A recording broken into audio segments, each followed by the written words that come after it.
Hey y'all, how you doing? Welcome to my channel. If you've never been here before, please like, share, and subscribe and join my strange little family. I feel like I haven't been here in forever. I've been doing some shadow work, spiritual things on my own. I haven't really been paying a lot of attention to the channel lately. I've been working on honing my gifts, and I feel like I'm at a place where I can finally start coming back and sharing them with you guys. But I've been doing a lot of reading and a lot of researching. I'm a huge nerd, all right, huge. I have a lot of Gemini in my chart, and I've been a scholar. I have a doctorate degree. I'm not some, dippy tarot reader. Anyways, I just did a massive book haul, spiritual, witchy, strange, mythical book haul. Anyways, so this channel I use to share unboxings and things of the such. So I thought I would share my book haul with you guys and see what you thought about it. Leave the comments below. And please comment which one you want to see me get into first and start discussing on this channel. If you guys have not been to my tarot channel before, there's a link in the description box on how to get to that. That's where I read cards, do all that good stuff, and interpret all these strange things with all this knowledge that I pick up. So yeah, do that. All right, so I'm just gonna go rip them off. I can't show you the stack because I don't want to move my camera, but there's a lot. All right, so I'm just gonna grab them one by one, show them to you, and give you a brief little description and why I was led to pick these books up. And let me know what you think. All right, so the first one I have right here is Slavic Witchcraft, Old World Conjuring, Spells, and Folklore. All right, this is by Natasha Helvin. I picked this one up because I am Slavic. All right, most of my DNA is Eastern European. My Nana, my biggest spirit guide, my favoriteest human ever is Polish and Lithuanian, and I don't know a lot about her family line. I don't know a lot about Slavic folklore. I don't know a lot of those mysteries. I wanted to learn more about it. And also just because of everything that's going on with the Slavic countries right now, I feel like this energy, these ancestors, this magic, this whatever you want to call it, is very important right now. These roots, these traditions. So there's that one right here. It says this book is a lifetime preserving a lineage of practices passed through generations, graciously presented to the public to partake of the experience and insight gained. It's a comprehensive Slavic grimoire that addresses just about any life situation, a very practical how-to guidebook for anyone interested in ancient forms of peasant wisdom and magic. This is specifically talking about practice of magic, witchcraft, and sorcery. It's still very much alive, they say, in parts of Russia, the Ukraine, and Belarus, as well as the Balkans and the Baltic states. All of those countries, though, were at one point part of, somewhat, Poland wasn't so much, but those countries have a long, deep history. They're very much interrelated. They're very much all related. When you say Slavic, it covers a whole lot of people, all right? My ancestors are mainly Polish, Lithuanian, and Roma, all right? So that's what drew me to this one. Can't wait to get into that, all right? So next up we have, let me know what you think about Slavic folklore. Next we have Stories of Root Workers and Hoodoo in the Mid-South by Tony Kale, all right? If you guys watch my channel, you know that my favorite cards to read from are the Hudu Tarot, and that book just fell over, the Slavic one. Hi, Nana. Guess she wants me to read those first. Anyways, I love reading from the Hudu Tarot. I have them right here next to me. These energies are powerful. I live in the South. I am an energy channeler. I feel everything, all right? I have a lot of Scorpio and Cancer in my chart, and I feel everything. I feel the energies of the places I'm in, and this land is tainted by blood of these people that were murdered, and it's strong, and you cannot erase that energy, and that's the energy that I feel the strongest around me. I am not a root worker, all right? I'm also not 100% European, though. All right, your girl does have a small percentage of African and Egyptian and, Native American in her blood. Thank God I'm not 100% European. So I do have the ability to tap that energy. I can tap any energy. It doesn't matter what it is, where it comes from. I feel it, all right? And this energy is powerful. I get my biggest channeled messages. My intuition is the best when I am in the Low Country, in South Carolina, the Golden Isles, around the areas where Hoodoo originated. There's a lot of very powerful energy and a lot of mixed ethnicities and things that came together to form those energies. And I feel like it's very important.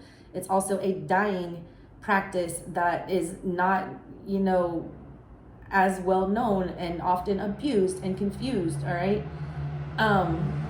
So this book, hi, loud motorcycle.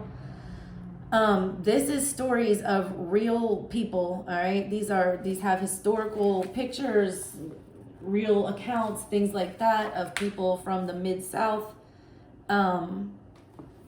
The back says, men and women who carried the mantle of African healing and spirituality in the Mid-South were frequently accused and attacked for their misunderstood culture. The same healers and spiritual workers feared by outsiders were embraced and revered by families who survived because of their presence. From Tennessee to Mississippi, ancient formulas and potions were integral parts of the African American community. Follow author Tony Cale as he takes us down the back roads of rural counties where healers formulated miracles in mojo bags and into the cities where conjurers spoke to the spirits of the dead. This deals more, all right, with Tennessee to Mississippi. All right, this is Mid-South. This is not coastal where Hoodoo originated. I haven't focused as much on this. My ancestors have deep roots in Tennessee, deep. I want to know more about that. All right, that's why I picked that one up. So I'm interested to get into that. This one is very much historical, and I'm into that. I love history on my channel. I use it all the time. So let me know what you think about that one. I also just randomly picked up A Boy's Will in North of Boston by Robert Frost, just because I wanted to read that. That's not really a spiritual one. Next one up is Southern Cunning, Folkloric Witchcraft in the American South. All right, there's that one. This is a journey through the folklore of the American South and a look at the power these stories hold for modern witches. Through the lens of folklore, animism, and bio-religionalism, the book shows how to bring rituals in folklore into the modern day and presents a uniquely American approach to witchcraft born out of the land and practical application. It's supposedly a fascinating look at the practice of American folkloric witchcraft. Practical and imaginative, wine is engaging, essential reading for anyone interested in traditional witchcraft and Southern folklore. All right, so this is not race specific, I don't believe. I haven't gotten into it, I don't know. It's just talking about, here's one. I just turned it right here. Ancestors of the land, navigating a history of violence. Look, I just fucking said that. Page 82, 10 endings. God, I told you. The land that we live on used to be inhabited by first the Native Americans, who were pushed out and forced into slavery when they brought the Africans here and forced them into slavery. The Civil War was fought here. I have, the Confederate cemetery, the unknown dead and the buried slaves, and 3 miles from my house. The energy is intense. It says, ancestors of the land, navigating a history of violence. The history of the United States is not a pretty one. In most cases where we live is unceded indigenous land that was taken by blood, coercion, and force. Those of us living in the South live on the legacy of slavery and racism that cannot and should not be swept under the rug. This is exactly why I read from these cards. There are historical figures on here, and they were born out of that trauma and pain. I embrace Scorpio energy. It is ugly and it is gross. And it involves death and turmoil and destruction and not pretty things, but always there is a rebirth of something beautiful. This, I'm hoping, will shed some light on that kind of energy, all right? I'm hoping to understand that a little bit more, all right? The Bible as a talisman.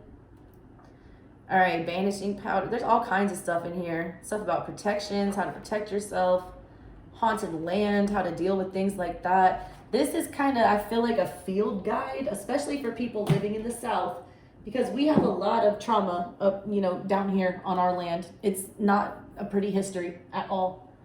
Next up, I chose Appalachian Folklore, Omens, Signs, and Superstitions. I was born in West Virginia. Your girl is mountain mama here, Appalachian, my soul. My dad's father, his family are some of the line of people founded West Virginia. So my Appalachian blood is strong, all right? I'm very at peace when I am in West Virginia in that energy. It says, basically, according to Appalachian folklore, cobwebs on the door predict an unfaithful lover. Spitting on a newborn baby will bring it luck. Drinking boiled daffodils will cure madness. Cure gout with a poultice of graveyard dirt. Lice can create spontaneously on any dirty head. And eat a live spider on a pat of butter to cure a fever. This is just a guide, all right? I've thumbed through this when I first got it. It literally just lists things that are omens, bad omens, good omens, superstitions, things that are harbingers of danger, things that are harbingers of good luck to come, superstitions, things that you should watch out for. So I'm interested to go through this and see how many things that I heard during my childhood or I've seen other people do, and maybe things that I intuitively have either avoided or thought were bad omens if they line up with this, all right? So this one I chose strictly based on the fact that I am Appalachian by birth. Next up, we have the Mythical Creatures Bible. I just kind of got this one as just like a thing to have as a reference, all right? There's a lot of references and symbolism in my tarot cards. And if you guys, speaking of that, there's the fucking Banshee. Y'all, I've been channeling the most ominous shit lately, and I think that's the reason why I've not been on my channel as much. Like, I can't escape it. Like, I cannot escape the death, and I don't know if it's because of the war going on or what, but it's unshakable. And I just turned straight to the Banshee. And if you've watched my channel before, I use the Season of the Witch Oracle, and there's a Banshee card in there, and it is the scariest card in that whole deck. Banshees wail and they warn of death to come. They're a bad omen. Speaking of omens that we were just talking about. But I got this just to, have, because when I read cards, I read art and I read energies and I feel energies. And when I see mythical creatures or beings, the historical nerd in me wants to go immediately research that and see what the meaning is or the symbolism. So this is like a field guide for me, all right? It's something that I probably won't go too into on the channel, but I just thought it was interesting. I want to show you that I got it. Next we have Backwoods Witchcraft, Conjure and Folk Magic from Appalachia. Picked this one for the same reason I picked the other Appalachian one. This one though, it says, in Backwoods Witchcraft, Jake Richards offers up a folksy stew of family stories, lore, omens, rituals, and conjure crafts that he learned from his great-grandmother, his grandmother, and his grandfather, a Baptist minister who Jake remembers could rid someone of a fever with an egg or stop up the blood in a wound. The witchcraft practice in Appalachia is very much folk magic of place, a tradition that honors the seen and unseen beings that inhabit the land, as well as the soil, roots, and plant life. The materials and tools used in Appalachian witchcraft are readily available from the land. This grounded approach will often be keen of interest to witches and conjure folk regardless of where they live. Readers will be guided in how to build relationships with the spirits and other beings that dwell around them and how to use the materials and tools that are readily available. This is like, first of all, it's going to teach me more about my history heritage, but I feel like it's good for other people because it'll give you an approach to wherever you live. Follow the same kind of thing. What plants are native to your land? What energies surround you? What nature naturally occurs? What animals naturally occur? What birds are native to your land? Things like that will help you tap into the energies that are most, readily available to you to make your manifestation and things like that. And spell work, if you do that, will be more powerful. All right, if you respect what is around you and use it to your advantage. So I'm hoping that will help me get into that. I also got this one, Working Conjure, a guide to Hoodoo folk magic. Find your place of power at the crossroads. I've gotten into talking about Hecate and the crossroads and the keys, and I've talked about Pombagira and the crossroads, and I've talked about in the Hoodoo where the crossroads is the most powerful place you can be. So that is what drew me to this. All right, when you get to those crossroad moments, what do you do with it? Where do you go? How do you get led down the right path? Because every time you're thrown into that crossroads, it's after a tower moment. All right, and you have to move in a direction. I was hoping that this could shed light onto that and also just give me more, knowledge on conjure work and hoodoo, things like that. This is by Hudu Bible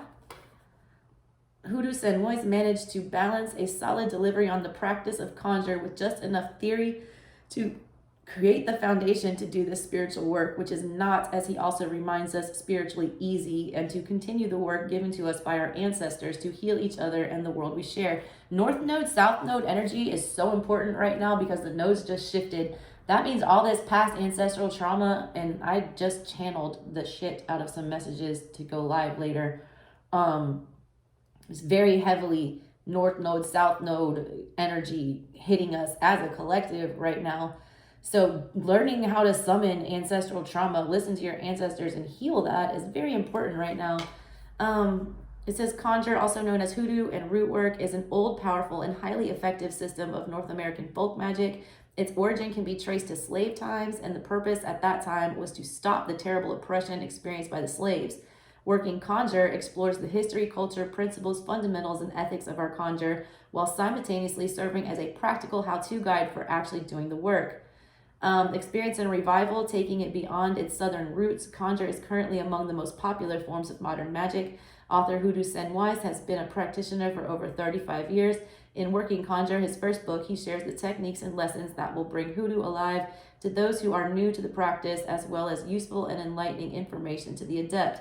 This book explores the primary materials of conjure and features spells, rituals, and workings for various purposes. Learn how to make this profound school of magic work for you. I warn you right now, do not go and buy this book and try to do conjure work if you don't have a lick of African blood in you, or if you are not initiated or able to tap into that energy. All right, this is not energy that you want to play with if it is not for you, and I cannot stress that enough. All right, voodoo, hoodoo, any kind of an indigenous religion, Native American, anything like that is not something that you should be using to your advantage if you are not somewhat tied in some way, all right, to that. Even the fact that I do have shreds of this blood, I still will not do hoodoo work, all right? I will not, because I don't feel like it's my place to do that. I feel like I didn't suffer as much, you know what I'm saying? Like, don't get me wrong, Sicilians suffered, I don't even know if y'all know that, all right? The biggest lynching in American history was not of African Americans. It was of Southern Italians and Sicilians. Look it up. It was in Louisiana, New Orleans, I believe. Anyways, but yeah, don't mess with this if it's not for you. It's not something you play with, all right? This is not, you don't call on Papa Legba or, anyone like that if you don't know who they are, if you're not initiated into that. Speaking of Italian witchcraft, I picked up Aradia, the Gospel of the Witches, all right, by Charles G. Leland. This is a very well-known Italian magical text, all right? I take issue with a lot of the popular Italian witchcraft text. This one in particular, and Raven Grimassi's work. A lot of the Italian folklore, magical things of that nature, dealing with Strega, I can't even say my own fucking name, Stregeria, and it's just not done by females, and it bothers me to no end, all right? Strega in its form is feminine. These men, are the foremost experts, written on the subjects, and they all learned it from their mamas and their grandmothers. So I hate that it's the males speaking for that in an academic sense.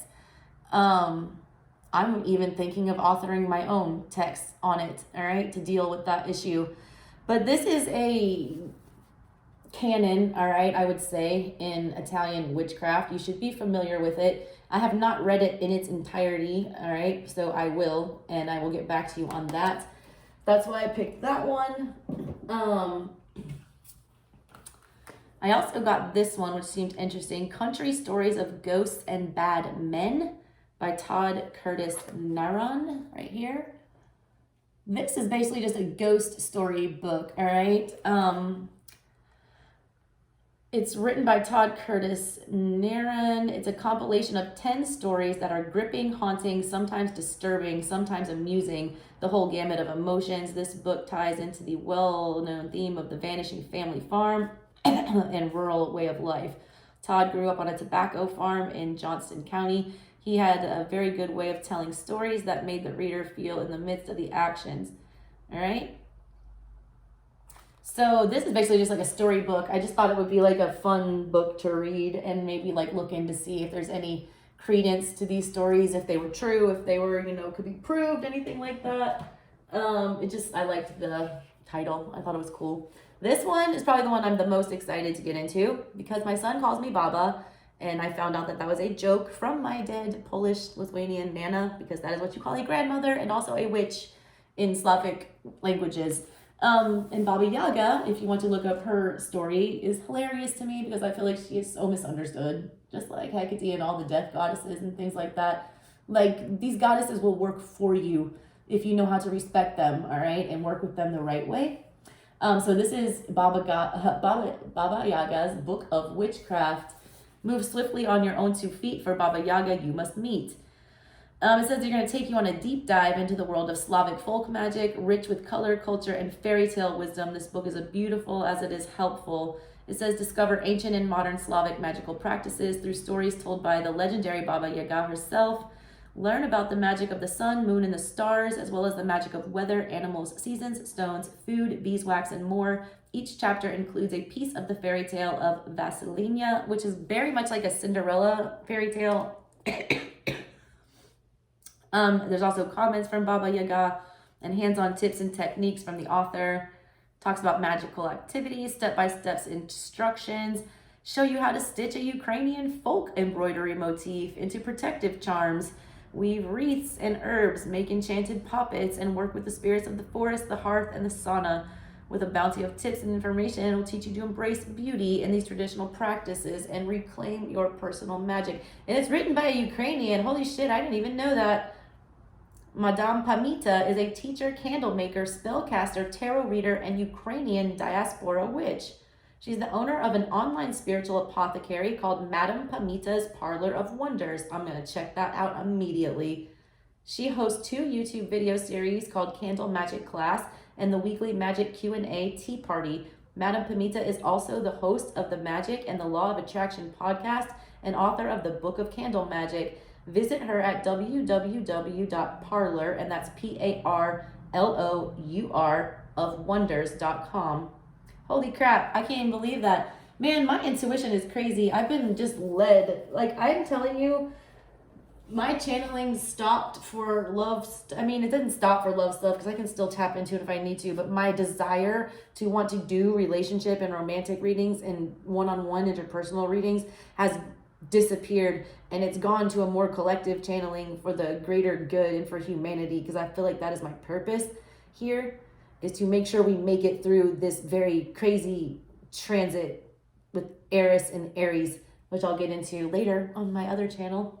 Anyways, continuing my obsession with history and magic from around the world and understanding other cultures and trying to find the similarities to link us all together, I have picked up Tales of Japan, traditional stories of monsters and magic. It says a goblin with no body and a monster with no face, a resourceful samurai and a faithful daughter, a spirit of the moon and a dragon king, travel back to the time of adventure and enchantment in this collection of traditional Japanese folk tales. By turns terrifying, exhilarating, and poetic, these stories are brought to life with contemporary art in this special illustrated edition. All right.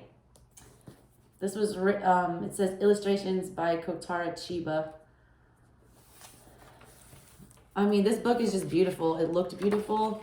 I'm obsessed with Japanese culture. I have one tattoo on my body, and I got it in Japanese kanji, and I have no idea why. I intuitively did that. I wanted it. I was drawn to it. I have a very small amount of Asian blood in my body, not very much, but I've always been fascinated by that culture. And the kind of Zen state that they can achieve. I always get a very calming feeling when I think of them, all right? Next, I picked up this one, all right? German Appalachian Folklore, Signs, Cures, and Witchery by Gerald C. Mills. This one, it says, based in part on the author's extensive collection of oral histories from the remote highlands of West Virginia, Signs, Cures, and Witchery, German Appalachian Folklore describes various occult practices, symbols, and beliefs among descendants of early German pioneers. Gerald C. Milnes examines how these practices and beliefs evolved within the New World religious context, discusses how they arrived on the Appalachian frontier, and explores the prospects of those beliefs continuing to the contemporary world. My dad's father, his mother was 100% Italian. His father had a whole lot of German blood in him. He was one of the first German, from the line of the first Germans to come over to America. And they settled in West Virginia, like around Preston County to be exact.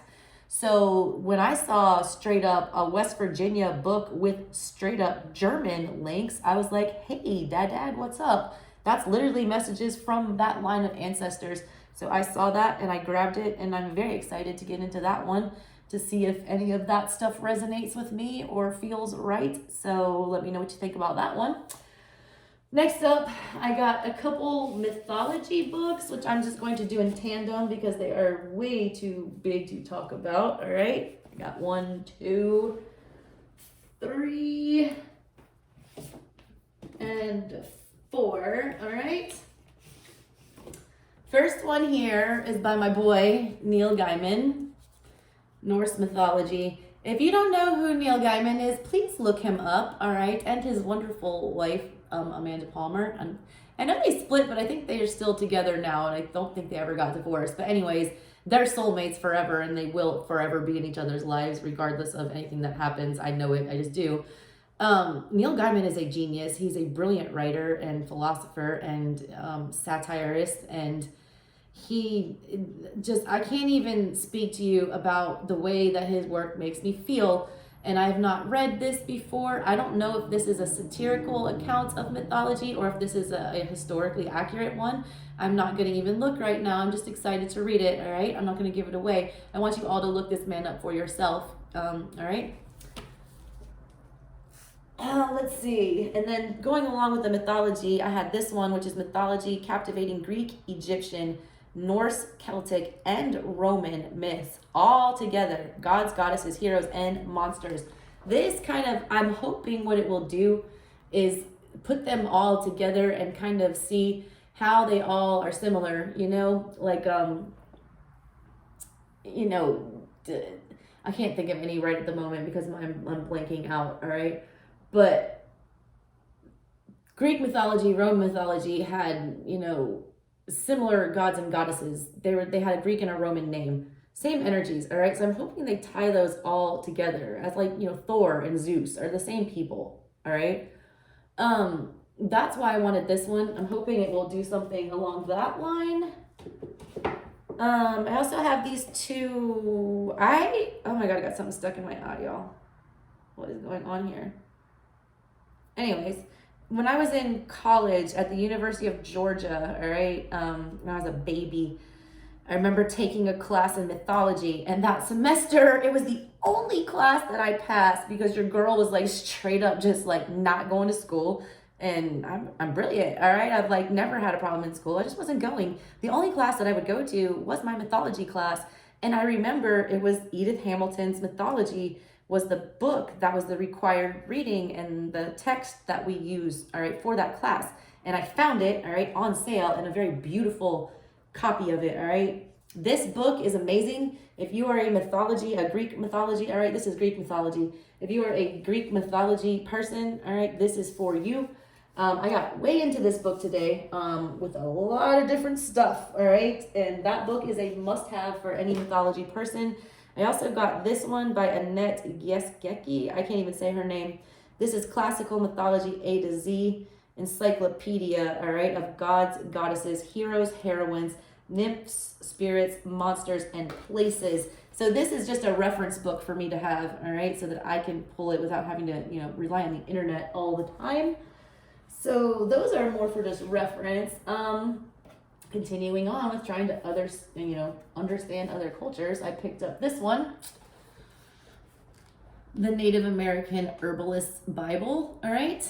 It is a 3-in-1 companion to herbal medicine. Theory and Practice Field Book and Herbal Remedies. It's 3 books in one. Everything you need to know from the fields to the apothecary table. Everything on the earth has a purpose. Every disease, an herb to cure it, and every person, a mission. This is the Indian theory of existence. That's from Morning Dove, all right? God, what? Why did I just, oh my God, y'all. I'm telling you the synchronicities right now, like I'm onto something and I know it and I feel it. I just downloaded this bird app, all right? Because I've been hearing all this chatter from these birds outside my window. My last name is Feathers. I have been surrounded by birds and bird imagery and, you know, it's my whole life. And I couldn't stop ignoring the birds. And I downloaded this bird call identifier app and I've been listening to what kind of birds have been around me lately. And one of the first ones that appeared was the mourning dove. And it's not mourning as in good morning, it's mourning as in mourning a funeral, you know, mourning with a U. And I looked it up and they talked about Mourning Dove, who was this, you know, person. And I got way into her history. I'm not going to do it right now, but look her up. Yeah, so that's why I got this one. And this seems very important. Everyone does have a purpose here. And we all have the message I got from the back of that is like, everything we need to fix everything that's wrong is right here at our disposal. But how the fuck do we access it? What are we missing? What are we ignoring? All right. It's about tapping back into the land again. All right. And not relying on fake stuff and plastics. And I don't even know. All right. I don't have to go on a tangent. All right. Next, Hoodoo for beginners, working magic spells and root work and conjure with roots, herbs, candles, and oils. This one, I don't know why I picked it up. I just like the cover. I think it was really cheap. All right. I was just interested to see what it was, if it was just regurgitating things from the other ones. The author is Angelique Ballard. She comes from a long line of root workers, born and raised in Louisiana, been practicing and teaching Hoodoo for over 4 decades. I mean, I respect that, so I want to know what she has to say. So I'm interested to get into what that is. Just as a beginner guide, I feel like I'm not going to get as much out of this as other people would, because I have done extensive research into Hoodoo, but I feel like I want to read this to make sure all the basics are covered. And I feel like I want to be able to recommend this to other people who are interested in getting started, because I do get a lot of people asking me, where do I start? Where do I learn about these things? And I want a good, easy reference book to send them to. More for my West Virginia Appalachian people. I got Appalachian Lore, Haints, Hexes, Hoodoos, and Such by Philip Kent Church. It's basically just superstitions, legends, and ghost stories from the Appalachian Mountains. And the Appalachian Mountains span, you know, almost the whole East Coast. So I'm interested to see the regional stuff, the White Things, the Flatwoods Monster, the Grafton Monster. I know where Grafton, West Virginia is. I have family from there. I've never even heard of the Grafton Monster. It's like a Bigfoot. I've heard of Mothman, I'll tell you that. Wood Boogers, what the hell? I cannot wait to get into this. Granny Witches. Mysterious Melungeons. The Legend of the Red Fox. The Brown Mountain Lights. The Mothman, there he is. I knew it, Ohio River. I was born on the Ohio River. So the Mothman is no stranger to me. All right, now we have Granny Buck's Dibs and Dabs, Appalachian Traditions and Magical Ways. From weather signs to dowsing, natural healing, and natural ways, Granny Buck's Dibs and Dabs, Appalachian Traditions and Magical Ways is a collection filled with the practical knowledge, folklore, trivia, and sayings, backwoods storytelling, down-home magical beliefs, and practices that come from a harsh environment of early to modern day mountain living. I always tell people, and I'm not trying to like take away from anyone's suffering by any means, all right? Because it's bad in all places, you know, but like living in the, you know, inner city and the, you know, the Section 8, because I live in Section 8 housing, I'm not dissing it, all right? I pay market in a, you know, half Section 8, half market place. Not downplaying any of that. There's a lot of violence and a lot of poverty and a lot of bad things here. But I always have to remind, you know, I don't want to remind, but I feel like people don't ever think about Appalachia when they think about that. Appalachia is the poorest place in the country, I would have to say. There's places there that don't have access to running water. There are places there that don't, live on the power grid. There's places there, where you cannot get to medical services in time. Like, I live in the inner city in Atlanta, and yes, there's a lot of crime, there's a lot of violence, but I always have running water, and I can get to Grady in 5 minutes, and there's public transportation. When I used to, live in West Virginia, and, you see cases and things when I was in law school from around the state, some of those places are so damn remote, like you can't get internet, like you can't live like you do here. It's very cut off. It's very primitive, all right, in some of those places. It's a hard life, a very hard one. So I wanted to read more about that. I also picked up the Hudu Bible. It says mystery is the essence of divinity, and that has Zora Neale Hurston on the back. Zora Neale Hurston is on one of my Hoodoo cards, I believe. I can't remember at the moment which one it was, but look her up, all right? I want to say she's the one that did the Dream Bible. You know what? Let me look it up, because I just want to remember now. Oh my God, y'all, I'm so tired of living on this busy ass street. Atlanta is so loud. I need to live like in peace. Zora Neale Hurston, preeminent writers. She wrote something though, what was it?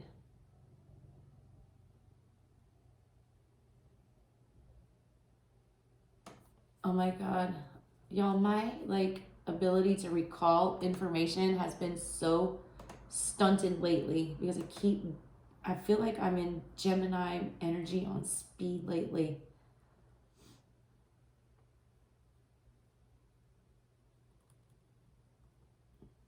Oh yeah. When she became 13, her mother died when she was 13. That hour my wanderings began. What was she in the Hoodoo though? I want to say she was in the Hoodoo Tarot.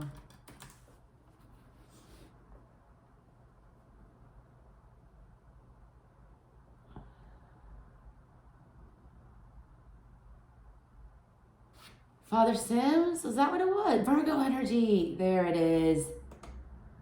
Father Sims. The Temperance card. Sag energy.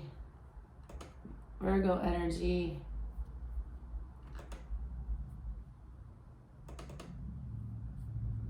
Yeah, I feel like she was one of his initiates or something like that, if I remember correctly. I don't know, somebody else looked that up. But she was a seer, I want to say. Yeah. Okay, so yeah. Anyways, this also is more like a reference book, I feel like. I also picked up this giant Ancient Egypt book. It says more monuments which beggar description are to be found than are there anywhere else in the world. It says discover the world of the pharaohs and their extraordinary legacy in this fascinating guide to Egypt's ancient civilizations. Spanning 3,000 years of political intrigue, pivotal events, and cultural achievements, Ancient Egypt showcases the most exquisite treasures, architectural and archaeological finds of this rich and complex society. Featuring lavish photography and specially created CGI reconstructions, it explores the inner workings of all aspects of this lost world, from farmers to pharaohs, traders to high priests. So I've always been obsessed with Egyptian, history, always, and this book is beautiful. It's so heavy. The art is so elaborate. It's very, this is a coffee table book. This is something you put out to display, all right? This is, it's a definitive visual history, and I cannot wait to get into it. All right, so there's that. A couple little ones. I had already gone through this one, Slavic Soul, Myths and Legends. I do not recommend. It was nonsensical. Like, you could tell it was a bad translation, and the stories were very, abrupt. Let me just, read you a quick one, because they're very short, all right? Where's a really short one? The Violin Rock. In the old days, it happened that the devil, in the guise of a musician, influenced people, entertaining themselves at their expense. It happened so often on the Fiddler Rock, where a devil dressed in red played the violin.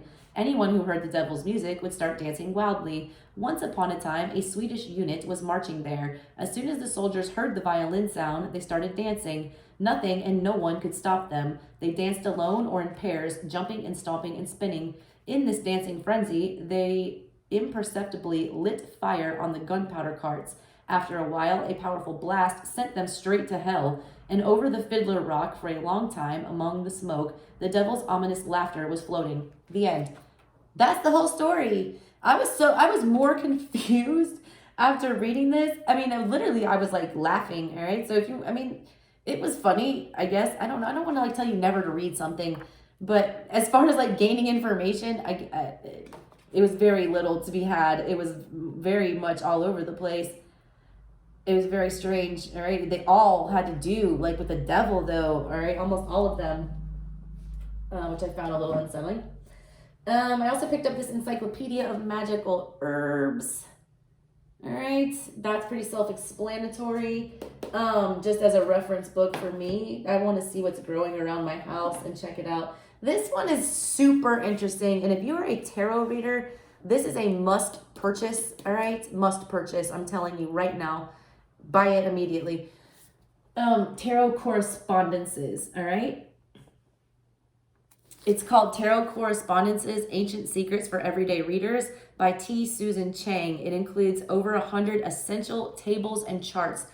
This woman, the amount of research, she's done what I tried to do many times, all right? Which is to take all the different forms of mysticism and put them in an organized table, all right, where you can reference across the board how this energy is represented in all of these different things. All right, take for example, she has the Sabian symbols in here as well. I just turned to Geometry, Kabbalah, and Symbolism of the numbers 1 through 10. All right, so take for instance, she's got number 5. She gives you the geometric form of the number. She gives you the number correspondence. She gives you the correspondence to the tree of life, and then the planet that would be ruling that. She gives you the traditional meaning, which is severity, the color associated with it, the deities associated with it, the war gods, the what Papoose has to say about it, opposition versus opposition, and then the number signification. But she has this for dozens of things, like major arcana by planet and sign, the 2 of Wands, it's Mars, the 3 of Wands, the Sun, the 4 of Wands, Venus. If you are a tarot reader, this book is like gold, because tarot is about energy. You can't just keep saying, oh, the 8 of Wands, somebody wants to talk to you. Step your fucking game up, tarot readers, all right? And get this book, because this will unlock many different ways to look at these cards and these energies that you are reading, okay? Stop regurgitating stuff that you find on Biddy Tarot and start feeling the cards. That's my biggest complaint with half these readers. All right, guys, that wraps up my book haul. And that was a lot, okay? I also did happen to pick up 2 new decks as well. I don't know where the other one is at the moment, but I picked up Our Tarot. And since we were talking about historical stuff and things like that, this really is a book in and of itself, to be honest with you. If you pop this baby open, it's a guidebook and deck featuring notable women in history by Sarah Shipman. The book itself is a book, all right? Look how thick that bee is. And you know your girl like lives for a guidebook on this channel. But let's just, I opened it right to Beatrix Potter. Oh my God, the bunny stories. I did it. It is Easter, guys, when I'm doing this. But every card, and I'm talking this bee put a historical woman on the minor arcana as well. I went through the deck and yeah, she's got one on every single one. So this book is just a historical feminine book that everyone should read, all right? All right, guys, I'm going to unbox this deck in its entirety for you soon, all right? So look out for that. Let me know what you thought about all these books that I got. Let me know which ones you're most excited about seeing me get into and read. Let me know if you've read any of them and give me your opinions on them, or if you have any other good ones that you want to suggest to me, because your girl is a voracious reader and a forever nerdy scholar. So send those my way, guys, all right? I'm going to get on out of here and go make some money and do some tarot readings, because your girl's got to pay the bills. But thanks for going through my haul with me, and thanks for visiting my channel. If you have not liked, shared, and subscribed, please do all that good stuff so I can feed my kids. Anyways, y'all, I will talk to you soon, all right? Thanks again for watching. Bye.